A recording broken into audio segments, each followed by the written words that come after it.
El seguimiento de movimiento es una tecnología fundamental en postproducción, porque cuando introducimos un efecto, en nuestro plano los objetos que estamos filmando o los actores se desplazan, se mueven, y también la cámara se mueve. Por lo tanto, siempre que hacemos postproducción de vídeo, tenemos que utilizar de alguna forma el motion tracking o el match move, que es como podemos llamarlo. Tenemos 3 niveles de complejidad en el seguimiento de movimiento.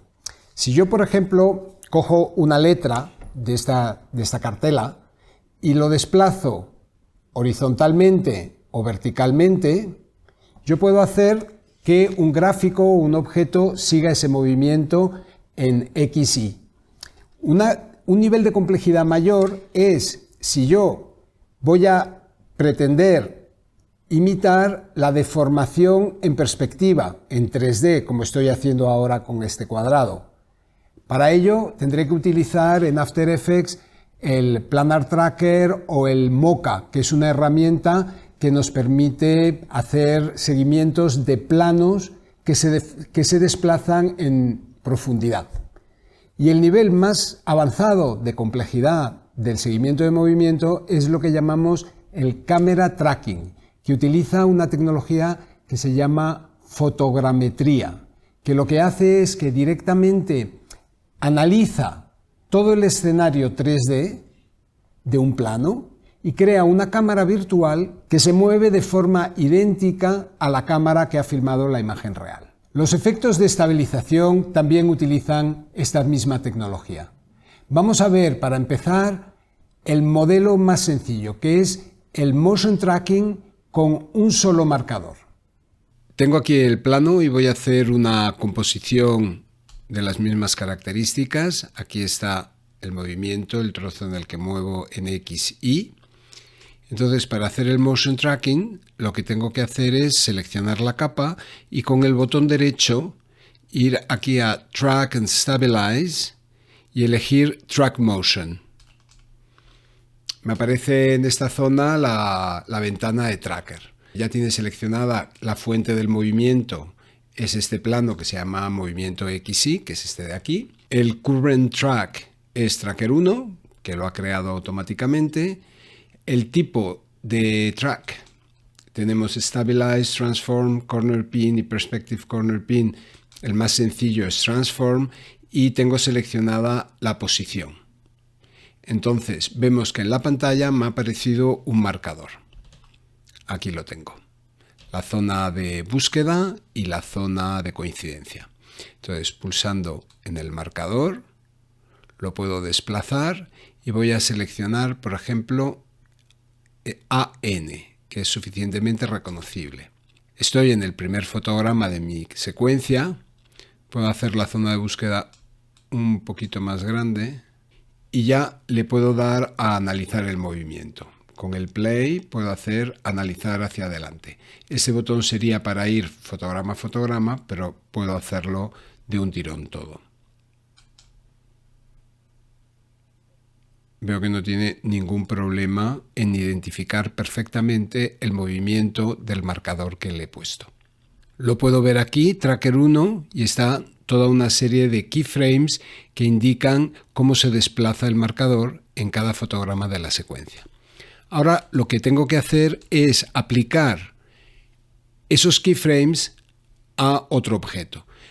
Lo primero que voy a hacer es crear un objeto nulo, null object, y le voy a definir el target, que aquí tengo edit target, le voy a decir que el objeto nulo es el target.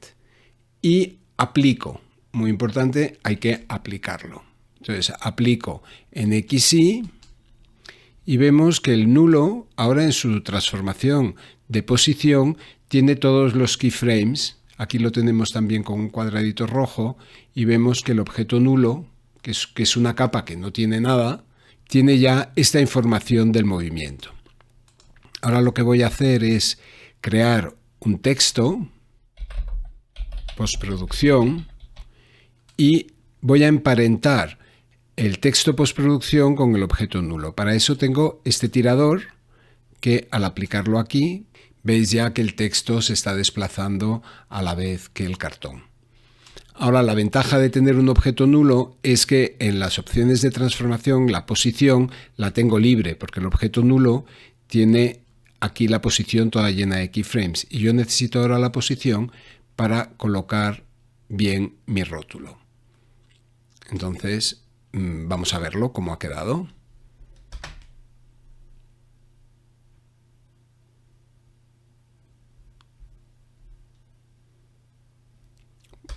Está bien, pero se puede mejorar, porque el cartón lo estoy moviendo también con una pequeña variación de rotación, con lo cual me gustaría que el seguimiento de movimiento lo hiciéramos también con la rotación.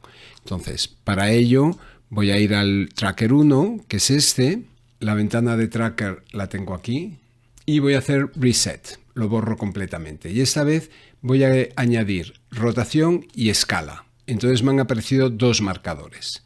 Voy a repetir la operación, aquí voy a coger la S y aquí la E, y con estos dos marcadores ya va a ser capaz de identificar posición, rotación y escala. Le doy al botón de traquear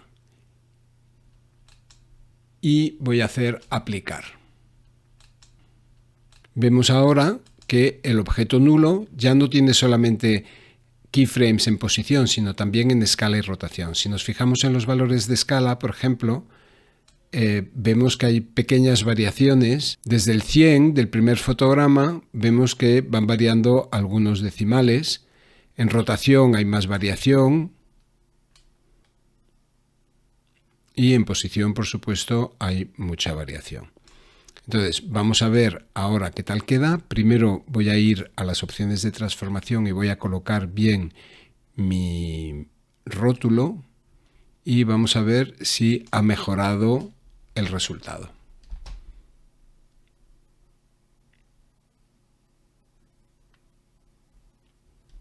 Ahora está mejor. Bueno, pues este es el funcionamiento del tracker, que como veis es bastante sencillo, y para hacer el seguimiento con valores de perspectiva tendremos que utilizar otro plugin que se llama Mocha, pero eso lo veremos en otro vídeo.